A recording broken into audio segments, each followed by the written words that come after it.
Okay, so let's start. So this is what we call a galvanometer, take a and it fluctuates between plus to minus 30. It's basically a very sensitive device which is supposed to represent even the smallest amount of current. So the reason this is here is because we're going to be talking about Faraday's law, Lenz's law, and Fleming's left and right hand rules, right? So now, can you guys tell me why this is here? So this is basically, there's a little bit of blue text stuck to it. This is what we call a couple of neodymium magnets, all right? Each one is a bar, it's a tiny bar, and we stuck them together, so it makes a pretty strong magnet.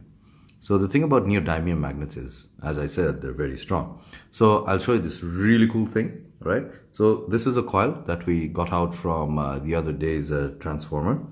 So I'll just get rid of this little strip of blue plastic. I was confused when I actually surprised. What's in there? So everyone assumes it's a coil, but nobody saw the coil. Like, you know, unpleasantly surprised. Okay, we got the plastic stuff off. Now there's paper stuff. Okay, let's take the paper stuff off. Okay, I won't be able to take this off without damaging the coil itself.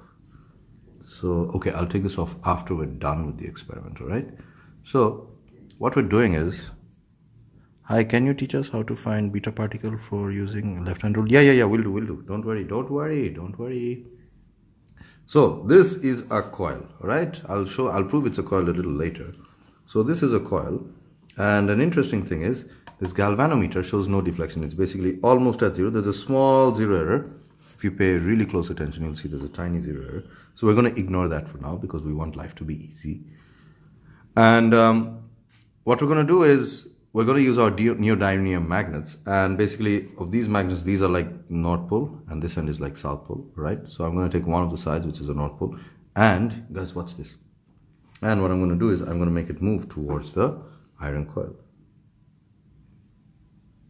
Did you see that? Move it back. Move it back. Did you see that? I like to slowly pull it. A small deflection. If I pull it backwards, opposite direction deflection. So this is exactly what Lenz's law is all about, right? And if I do it faster, deflection is bigger. If I do it slowly, I almost get no deflection. Tiny deflection. So this is what we do. I'll move this faster now. Really fast, big deflections, really fast, big deflections.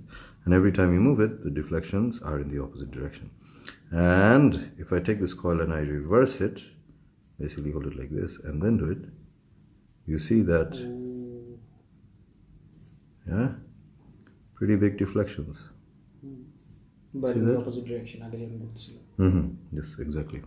So basically we're seeing two things here. Duita fundamental changes like this. This is the important part. Pay attention to this. So number one we're saying is when we're moving it, আমরা যে direction deflection পাচ্ছি, we get an opposite deflection when we move it away. So the question is, number one, where is this energy coming from? It's coming from the kinetic energy of the magnet. There's not some special magnetic energy. It's coming from the kinetic energy of the magnet. So what's going on is every time I move it, it's actually causing a deflection. So let's get into the idea of what's going on. I'll put this aside for a moment. So yes, this is basically the idea. Again, this is the core. Two things I need to show. I'm going to show it the last time, and then I'm going to get into the stuff that we need to talk about. So for the last time, if I move it towards it, I get a deflection. And when I move it away, I get an opposite deflection, right? That's the first thing that I need to show. I think everyone got that. And the other thing is, if I move it slowly, the deflection is smaller compared to if I move it fast. Whoop. Right? Whoop. And yes, if I want to reverse it, I can show the same thing on this side. We'll get opposite deflections. Beautiful. Let me reverse the magnet. So yes, that's it. That's how these things work. Okay, so the points that I need to say from here. Alright, so first of all, we're going to draw what we just showed, right? So the most common diagram is, I'll use this to represent. So this is basically our iron. We're going to use this to represent our copper. Actually, we could use this for copper if it's bright enough. Oh yeah. And here we're going to draw our galvanometer. Ta-da! So now if this is our thing, Namkijani magnet, right? This is our, say, North Pole, and this is South Pole. Doesn't really matter which one is which. So what happens is, as I'm moving the magnet, I get a deflection. That's the important part. Motion of the magnet leads to a deflection on the galvanometer. And I would like to reinforce that by showing it again. Is if I take the magnet and if I just leave it on top of it, I don't get any deflection. Ta-da! Right? Wow. Yes, I know, it's amazing.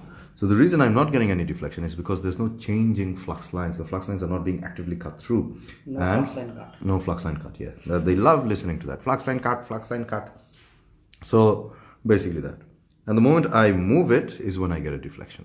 So the reason I'm getting a deflection when I move it is because the motion has kinetic energy in it, and this energy is being converted into electrical energy inside the copper coil. So that's the important part, that motion of the magnet, when I move the magnet, that is when I get a deflection on the galvanometer. You can show a galvanometer also like this, so it deflects. So if we were to just write what we saw, then the answer is done. If the magnet moves, you get a deflection. If it moves towards it, you get a deflection in a specific direction. If you move it away, you get a deflection in the opposite direction. So there's an important thing. The magnet, basically, it has kinetic energy, right? So if the magnet has Ke, what happens to this kinetic energy? It gets converted into electrical energy of the coil. Basically, current flow in the coil causes it. So the kinetic energy of the magnet is converted into electrical energy of the coil. So what happens is, the kinetic energy has to be taken by the iron coil, and when that happens is, it has to oppose the motion which created it, or else it won't lose kinetic energy. Basically, it's like saying, if I want to extract energy from a ball and convert it into my kinetic energy, I have to hold the ball or try to slow it down, right? That's when I would start moving. So similar to that, basically when this magnet is moving towards it, you oppose it by creating another magnetic field which would slow it down. So if you have a south pole approaching it, how do you oppose it? Using another south pole. Yeah, that's right. You make another south pole at this end. And how is this south pole made? Basically, current flow through the loops will create that current, will create that magnetic field. So this is where you can use the right hand grip rule. Basically, the thumb represents the north pole, fingers represent the direction of the current. So because I know this is the south pole, that's why I'm pointing in this direction, because this is the north pole. So that basically means the current flow is like this, right? So that's when I'm moving the magnet towards it, and that brings us to Lenz's law. What is Lenz's law? Lenz's law states that the EMF induced is such that it opposes the action which created it. So it's basically a different way of just talking about conservation of energy. It's really simple like that. And what happens when you move it away? When you move it away, again, you have to oppose the motion because you're extracting kinetic energy from it. So you move it away, and this basically then turns into a north pole. This then turns into a north pole as you're moving this away, and a north pole means that the current flow is now in the opposite direction. So when it's a north pole, the current flow is in this direction. And that is exactly the explanation behind us having different deflections. It deflects in this direction when you have, current flow in one direction, it deflects in the opposite direction. So how would you write this answer? So you write this answer by basically saying that the induced EMF is such that it opposes the action that created it. And how do you explain the whole inducing part? That's Lenz's law, right?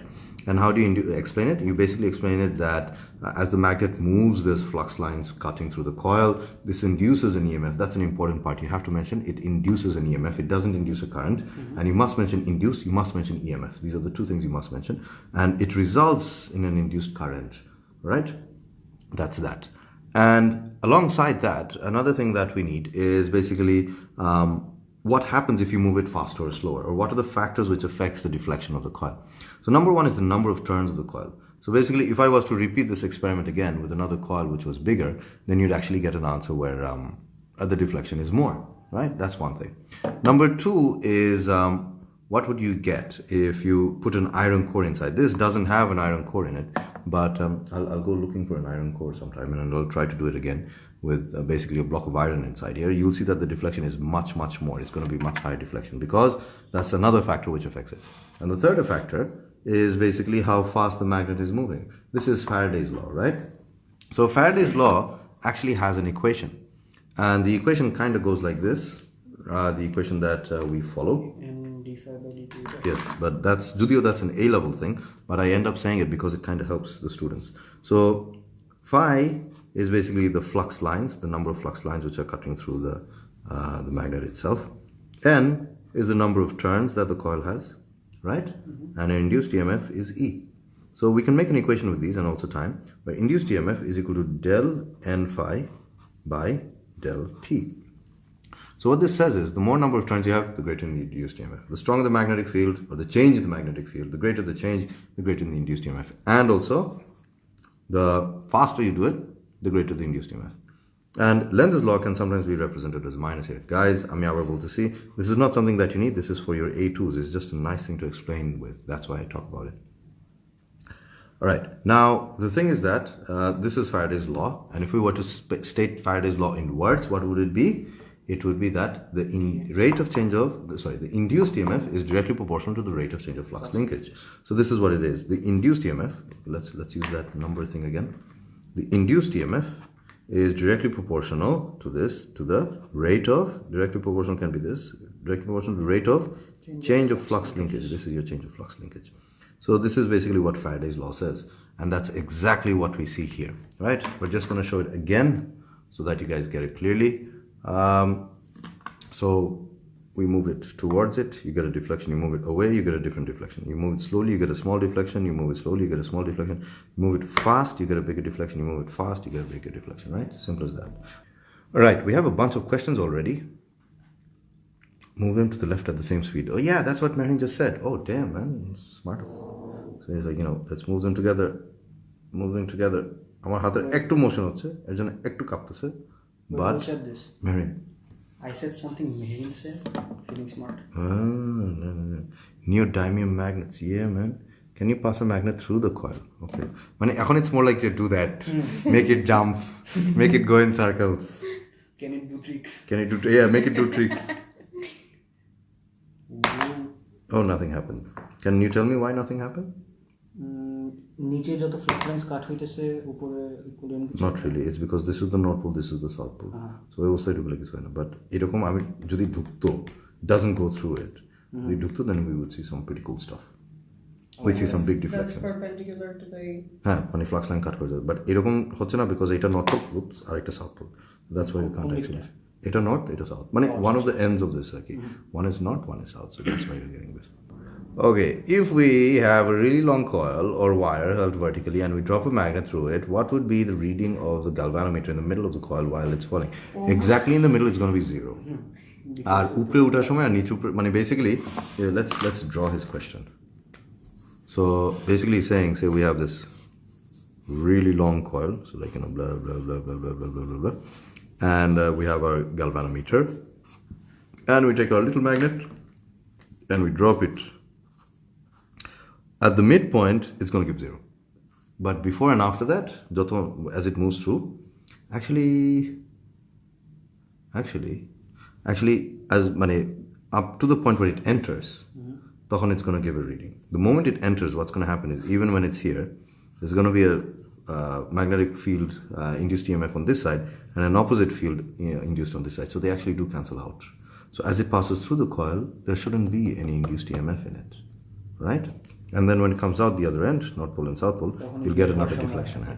So not only just in the middle, but as long as it's inside the coil, you'll get that, because ততক্ষণ পর্যন্ত you're having equal and opposite flux lines cutting above and below the magnet, right? Yes, that should be what we get. So yes, if anyone has any other points to this, please go ahead and ask. It's a good question, and if you feel like it should behave like anything else, go ahead and suggest your opinions. Okay, please draw a graph. Thanks. Okay, if I was to draw a graph, I'll just draw a really quick short graph. Graph would look like this. Whoops, did I do that right? No. Graph would look like this. That is if it's a long coil. The longer the coil, the bigger this gap would become. And this would be basically when you're passing through a flat circular coil. And একটা জিনিস যেটা হবে, the dip will be bigger. Can you tell me why the dip would be bigger than the peak? The dip would be bigger. Yeah, if I pass it through a flat circular coil, then why would the dip be bigger than the peak? Do you have any idea? Gravity. Whoa, that is not wrong. obviously the deflection beshi because tomar flux linkage beshi, yes. But why is there an increased flux linkage? It's due to acceleration due to gravity. As it's falling, it's speeding up at g. Bucho. So it passes through faster. The top part is slower compared to the bottom part. When it's passing through, its speed is less than compared to she jokhon niche ase. So the actual answer, the core answer, the one-word answer that would make the change was said by Washiba. All right, guys, we had a good discussion. Sadly, we didn't talk about left hand and right hand rule, so we'll have to talk about that tomorrow. All right, follow us tomorrow for left hand, right hand rule. No. We'll be back. In the next video. In the next video of Rafael Teaches.